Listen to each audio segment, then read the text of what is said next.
Shalom, salam sejahtera bagi Bapak Ibu, Saudara-saudara, anak-anak yang dikasihi oleh Tuhan Yesus Kristus.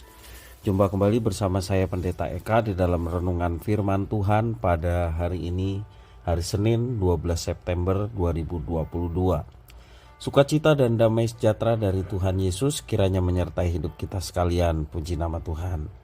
Sampai pada pembacaan firman Tuhan hari ini, yakni kitab Yesaya pasal yang ke-14. Mari sebelum kita akan merenungkan bagian firman Tuhan hari ini, kita akan terlebih dahulu berdoa bersama-sama. Mari kita berdoa.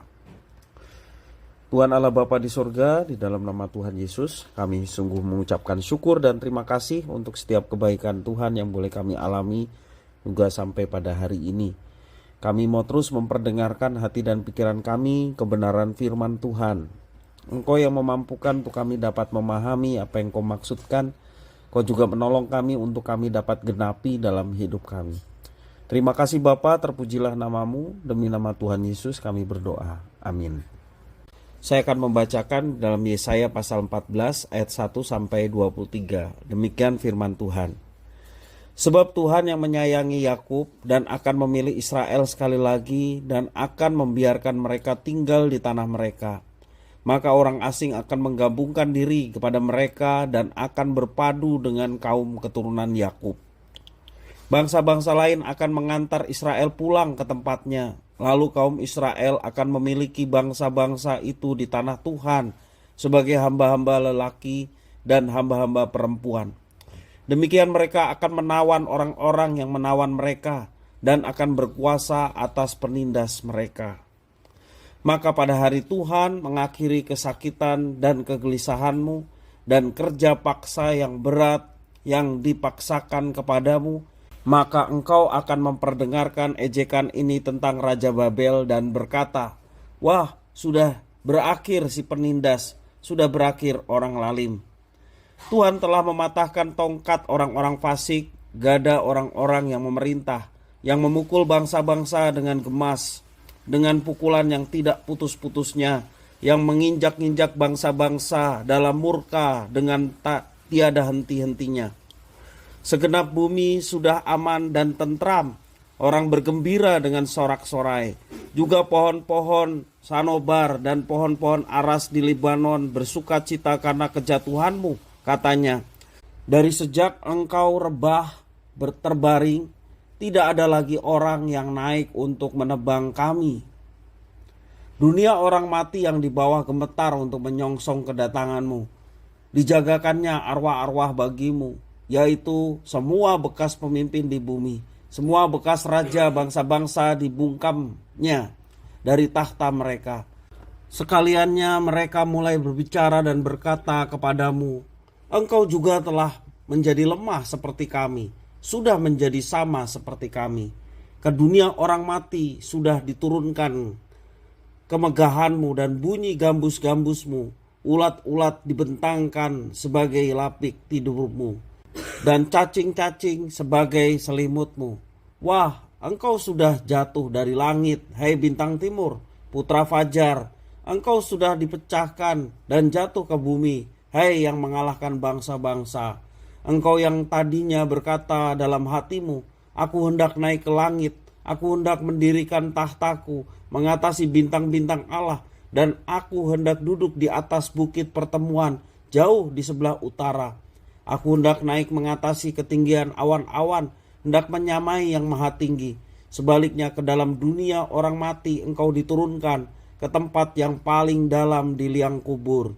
Orang-orang yang melihat engkau akan memperhatikan dan mengamat-amati engkau, katanya, inikah dia yang telah membuat bumi gemetar dan yang telah membuat kerajaan-kerajaan bergoncang, yang telah membuat dunia seperti padang gurun dan menghancurkan kota-kotanya, yang tidak melepaskan orang-orangnya yang terkurung pulang ke rumah. Semua bekas raja bangsa-bangsa berbaring dalam kemuliaan, masing-masing dalam rumah kuburnya. Tetapi engkau ini telah terlempar jauh dari kuburmu, seperti taruk yang jijik, ditutupi dengan mayat orang-orang yang tertikam oleh pedang dan jatuh tercampak ke batu-batu liang kubur seperti bangkai yang terinjak-injak. Engkau tidak akan bersama-sama dengan raja-raja itu di dalam kubur, sebab engkau telah merusak negerimu dan membunuh rakyatmu. Anak cucu orang yang berbuat jahat tidak akan disebut-sebut untuk selama-lamanya. Diberikan bagi anak-anaknya tempat pembantaian oleh karena kesalahan nenek moyang mereka, supaya mereka jangan bangun dan menduduki bumi dan memenuhi dunia dengan kota-kota. Aku akan bangkit melawan mereka, demikian firman Tuhan semesta alam. Aku akan melenyapkan nama Babel dan sisanya, anak cucu dan anak cicitnya, demikianlah firman Tuhan. Aku akan membuat Babel menjadi milik landak dan menjadi air rawa-rawa, dan kota itu akan kusapu bersih, kupunahkan. Demikianlah firman Tuhan semesta alam. Bapak Ibu saudara-saudara yang dikasihi oleh Tuhan, agar sebuah kereta tetap berjalan, rodanya harus selalu berputar. Ada bagian yang di atas, ada bagian yang di bawah. Kehidupan manusia pun seperti roda. Saat di bawah, ingatlah bahwa kita pernah di atas. Saat di atas, ingat juga bahwa kita pernah di bawah. Jadi tidak perlu rendah diri atau juga kecewa, putus asa ketika berada di bawah. Sebaliknya juga kita tidak perlu tinggi hati atau sombong ketika kita berada di atas. Contohnya Israel dan Babel. Israel pernah berada di titik terendah dalam kehidupan mereka. Israel dibuang ke Babel dan dipaksa bekerja sebagai budak selama 40 tahun. Sementara Babel pernah berada dalam situasi kehidupan paling tinggi. Bangsa yang besar, bangsa yang hebat dan berkuasa.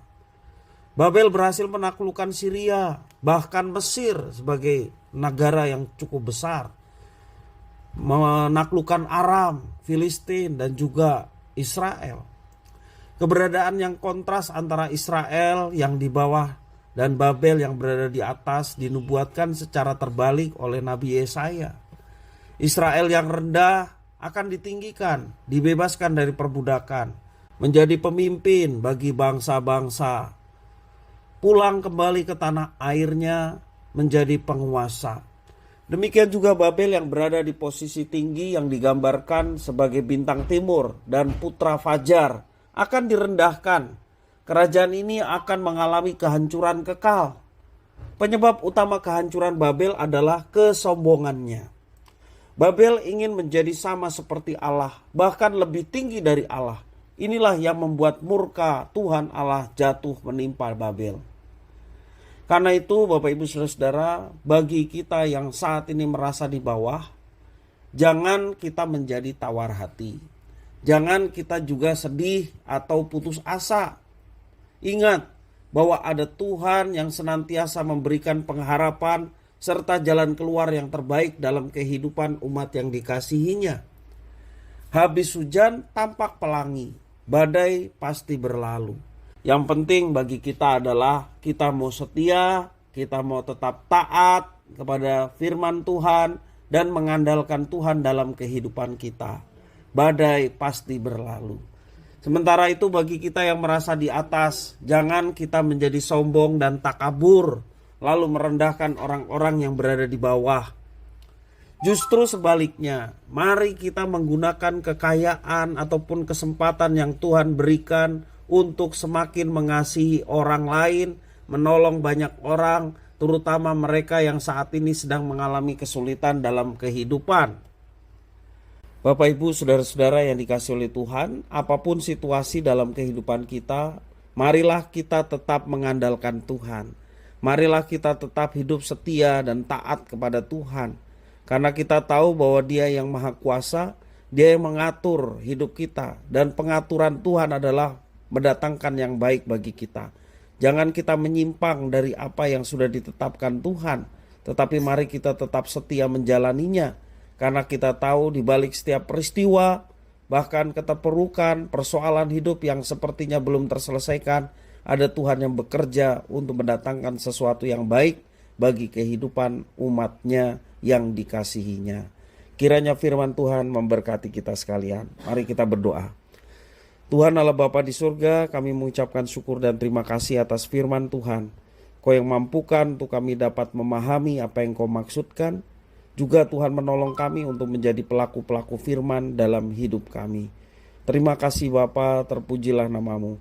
Demi nama Tuhan Yesus kami berdoa. Haleluya. Amin.